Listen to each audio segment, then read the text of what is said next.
Welcome back to Unleashed. This is Sheila Paylan reading To Be Sure. Last week, I sat in front of a room full of dignitaries, ambassadors, senior experts, and high-level officials from all over the world to moderate a panel. It was the second edition of the Yerevan Dialogue, and the subject of my talk, Global Justice and the Rule of International Law, is one I've specialized in for nearly 2 decades. I had done the research, formulated the questions, anticipated the answers, and rehearsed every line. I knew the material inside out.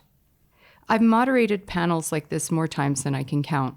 But still, in the moments leading up to the session, as I sat waiting and reviewing my notes, the anxiety that had been quietly creeping in all morning suddenly washed over me. That familiar, acidic voice rose in my mind. Who do you think you are? Then, as I took the microphone to open the panel, my heart began to race, and for a brief, disorienting moment, I felt like a complete fraud all over again. Not because I wasn't ready, not because I wasn't qualified, but because somehow I still struggled to believe I was. That's the cruel paradox of imposter syndrome. It doesn't care how hard you've worked, how much you know, or how often you've succeeded.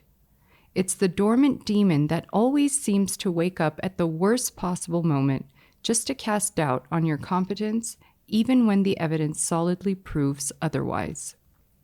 For years, I thought I could silence it with achievements. If I just earned one more accolade, landed one more promotion, survived one more war zone, wrote one more op-ed, maybe I'd finally feel legitimate. But confidence, I've come to learn, doesn't come from external validation. Chasing it that way is like chasing a mirage, always just out of reach no matter how far you run. Real confidence comes from cultivating a deep internal knowing of your value, your capacity, and your worth.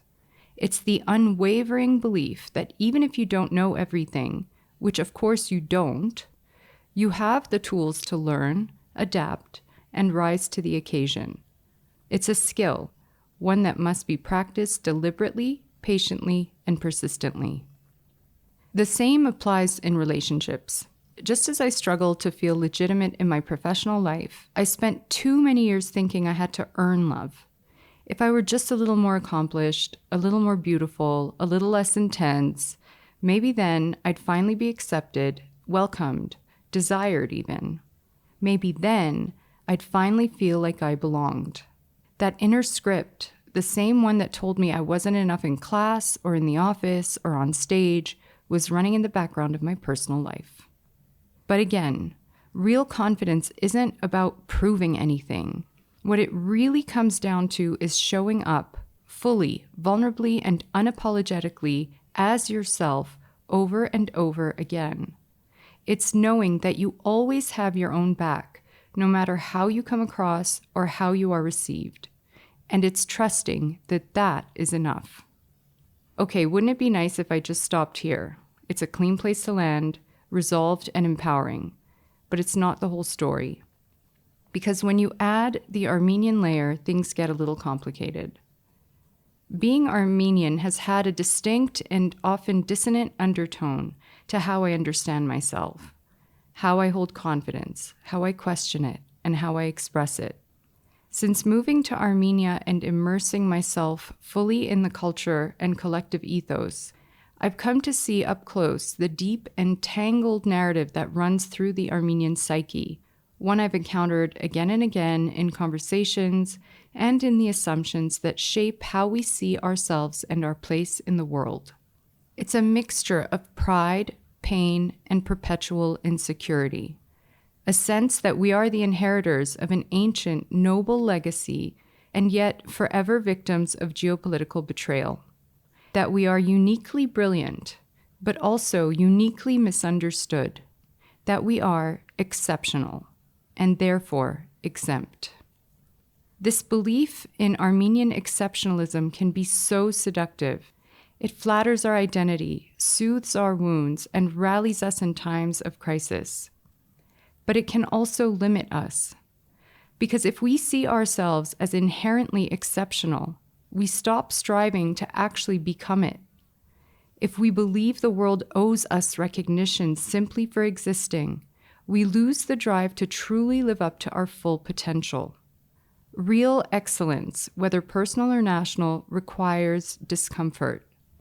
It demands that we hold up a mirror to our flaws, embrace feedback, and evolve. It requires, above all, confidence, the kind that doesn't rely on mythology or martyrdom, but on a deliberate, sometimes messy progress. That's not an easy mindset to cultivate when you've been historically trampled. I get it. As descendants of genocide survivors, we carry that inherited trauma in our very bones. And that trauma is being relived today in real time through the Armenians of Nagorno-Karabakh who have been violently uprooted, displaced, and silenced. But trauma is a reality to be acknowledged and healed, not weaponized as an excuse to stay stuck. I've met Armenians who are doing extraordinary work around the world. So many scientists, diplomats, artists, and entrepreneurs, among others, are shaping the future in spaces where Armenians have traditionally been absent. But I'm sure that almost every one of them, like me, has had to wrestle with that inner voice that says, "Who do you think you are?" Or worse, "You don't belong here." And then with the outer voice that says, "But you're Armenian, that should be enough."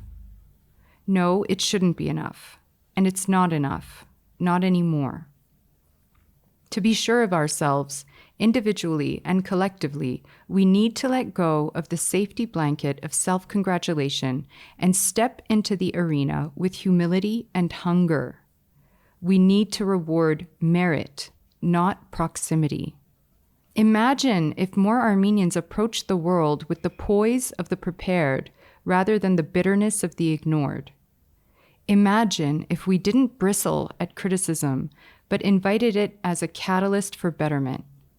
Imagine if our diplomacy, our innovation, our arts, and our economic ingenuity were driven not just by the need to be seen as excellent, but by the commitment to actually become it. Armenia has a mission, and we are all a part of it. It's time we pursued it with clear eyes, open minds, and a practiced confidence in our ability to grow, to lead, and to matter, not because of what we've endured, but because of what we're here to create and contribute. We Armenians often lift each other's successes up, and that's a beautiful thing. But too often, we also tear each other down for our failures, breeding fear, hesitation, and shame in ever trying again. That tension isn't just around me. I've felt it within me. I've had to learn the hard way that real confidence doesn't come from constant affirmation or flawless execution, nor does it come from bullying or berating yourself for any shortcomings. It comes from showing up again after you fall or fail, which you inevitably will. And it comes from pushing through the doubt because the mission matters more than the ego. So, when the voice whispers, "Who do you think you are?" I answer now with certainty.